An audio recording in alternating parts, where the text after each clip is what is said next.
오늘 하나님께서 우리에게 주시는 말씀을 봉독해 드립니다. 하나님의 말씀은 예레미야 51장 1절부터 6절 말씀까지 봉독해 드리겠습니다. 여호와께서 이와 같이 말씀하시되 보라, 내가 멸망시키는 자의 심령을 부추겨 바벨론을 치고 또 나를 대적하는 자 중에 있는 자를 치되 내가 타국인을 바벨론에 보내어 키질하여 그의 땅을 비게 하리니 재난의 날에 그를 에워싸고 치리로다. 활을 당기는 자를 향하여 갑옷을 입고 일어선 자를 향하여 쏘는 자는 그의 활을 당길 것이라. 그의 장정들을 불쌍히 여기지 말며 그의 군대들을 전멸시켜라. 무리가 갈대아 사람의 땅에서 죽임을 당하여 엎드러질 것이요 관통상을 당한 자가 거리에 있으리라. 이스라엘과 유다가 예루살렘의 거룩하신 일을 거역하였으므로 죄가가 땅에 가득하나 그의 하나님 만군의 여호와에게 버림받은 호라비는 아니니라. 바벨론 가운데서 도망하여 나와서 각기 생명을 구원하고 그의 죄악으로 말미암아 끊어짐을 보지 말지어다.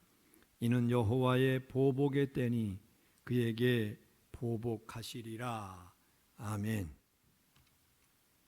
전국에 계신 성결 가족 여러분, 안녕하셨습니까?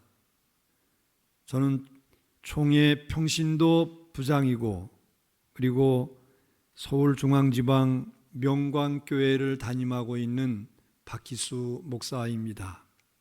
오늘 하나님의 말씀 바벨론에서 도망하라 라고 하는 제목으로 함께 은혜 받는 귀한 시간이 되기를 원합니다.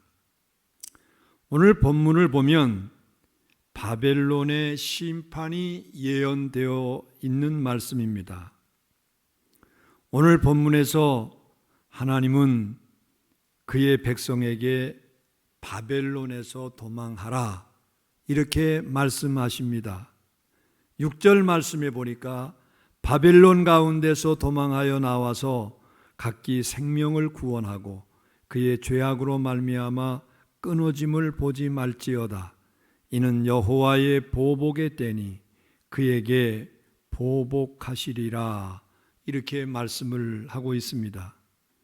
하나님께서 바벨론을 심판하실 때가 되었으니 빨리 그곳에서 도망해서 생명을 구원하라고 하는 말씀입니다.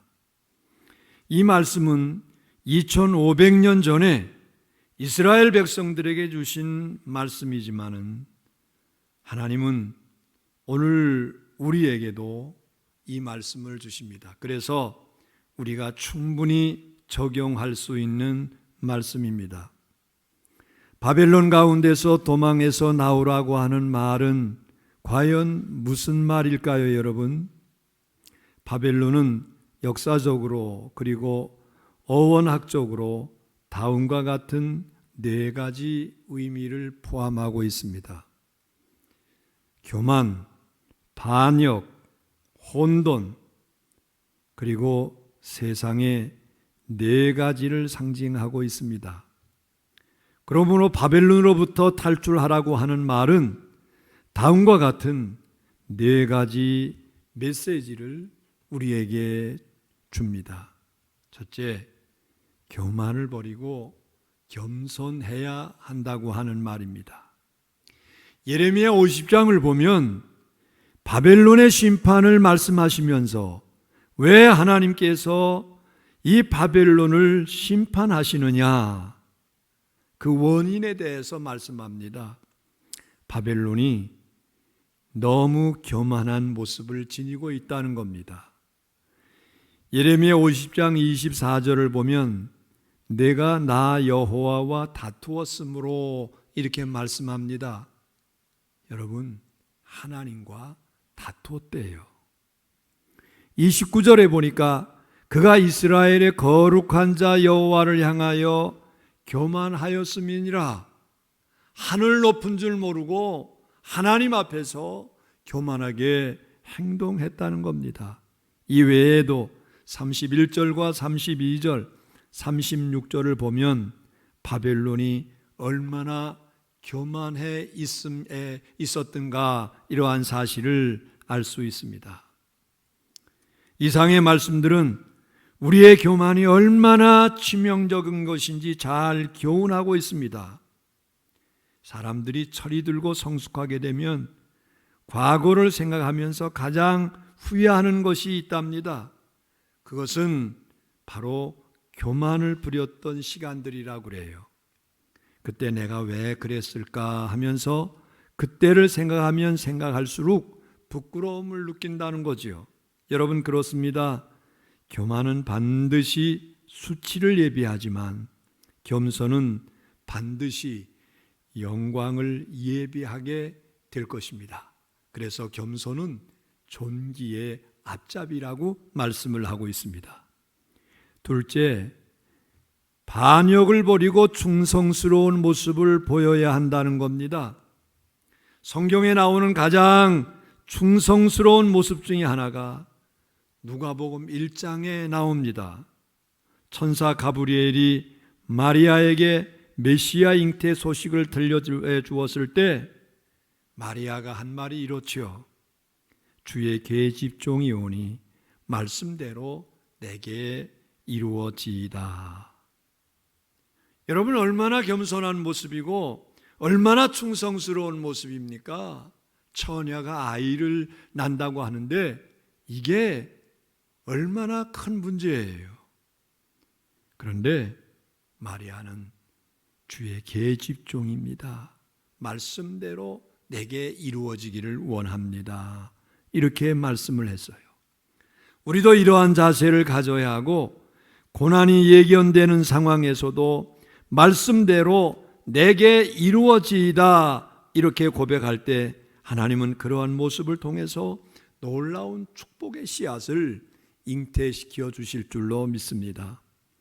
충성하는 모습 없이 축복이 있을 수도 없지만은 역시 진정한 하나님의 축복은 충성 속에서 발견됩니다.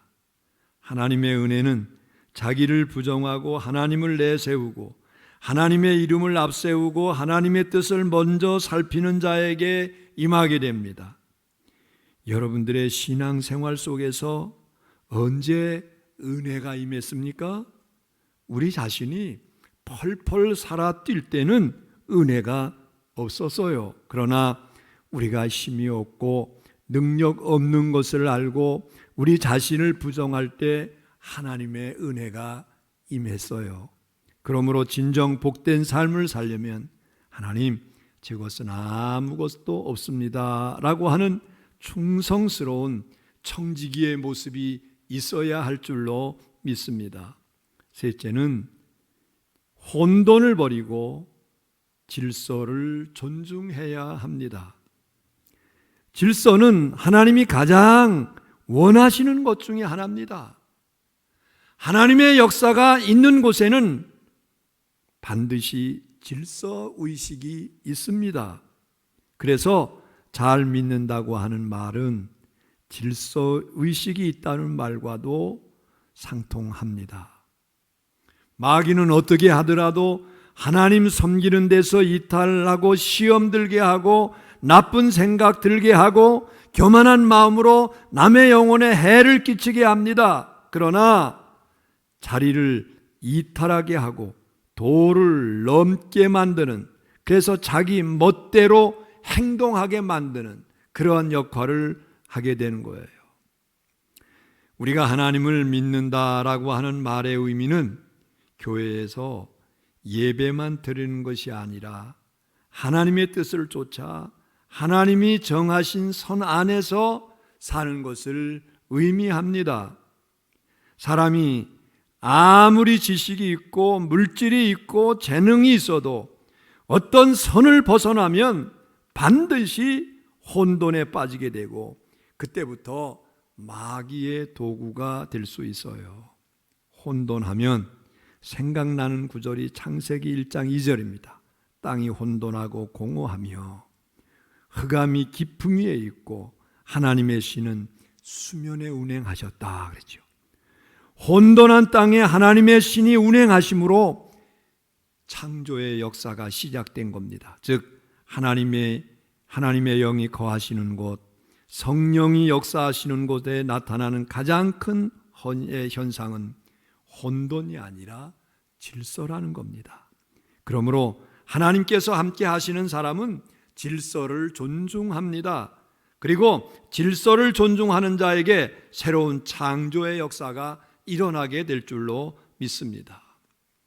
넷째, 세상 중심적이 아니라 하나님 중심적으로 생각해야 합니다. 신앙에는 두 가지 신앙 구조의 유형이 있습니다.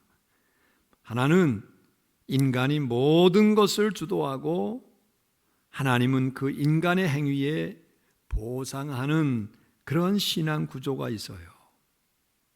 그리고 다른 하나는 하나님께서 모든 것을 주도하시고 우리가 그 역사에 응답하는 신앙 구조입니다. 여러분, 이게 바로 하나님 중심적인 생각입니다. 세상적인 것은 모든 것을 보상으로 봅니다. 내가 진실하게 사니까 복받고 내가 범죄해서 벌을 받는다고 이러한 생각으로 사는 사람들은 타인 주도적인 인생을 삽니다.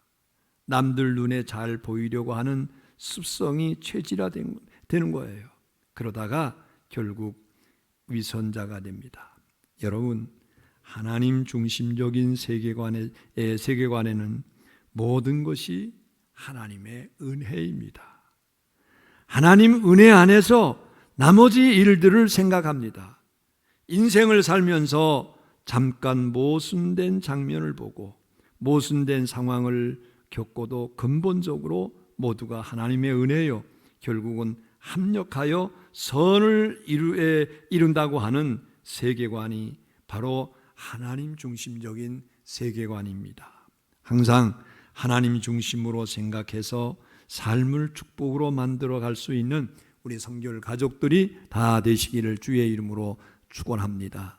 여러분, 오늘 본문 바벨론에서 도망하라, 바로 우리가 교만을 버리고 겸손해야 된다고 하는 의미가 있습니다. 반역을 버리고 충성스러운 모습을 가져야 된다고 하는 의미가 있습니다.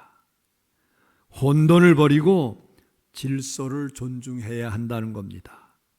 그리고 세상 중심적이 아니라 하나님 중심적으로 생각하고 살아야 한다고 하는 의미가 있습니다. 아무쪼록 우리 모든 성결 가족 모두가 하나님 중심의 삶을 살아가는 모든 성도들 되기를 주의 이름으로 축원합니다. 기도합니다.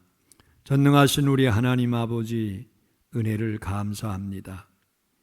평신도 주간을 맞이해서 우리 성결 가족들이 한 말씀으로 함께 은혜를 받을 수 있게 해주심을 감사합니다. 오늘 주시는 말씀이 바벨론에서 도망하라라고 하는 그러한 말씀이었습니다. 주님, 우리 모든 성결 가족들이 교만을 버리고 겸손한 성도들 되게 해 주옵소서. 반역을 버리고 충성스러운 성도들이 되게 해 주옵소서. 혼돈을 버리고 질서를 존중하는 성도들 되게 하옵소서. 그리고 세상 중심적이 아니라 하나님 중심적인 삶을 살아가는 주의 백성들 되기를 원합니다. 예수님의 이름으로 기도합니다. 아멘.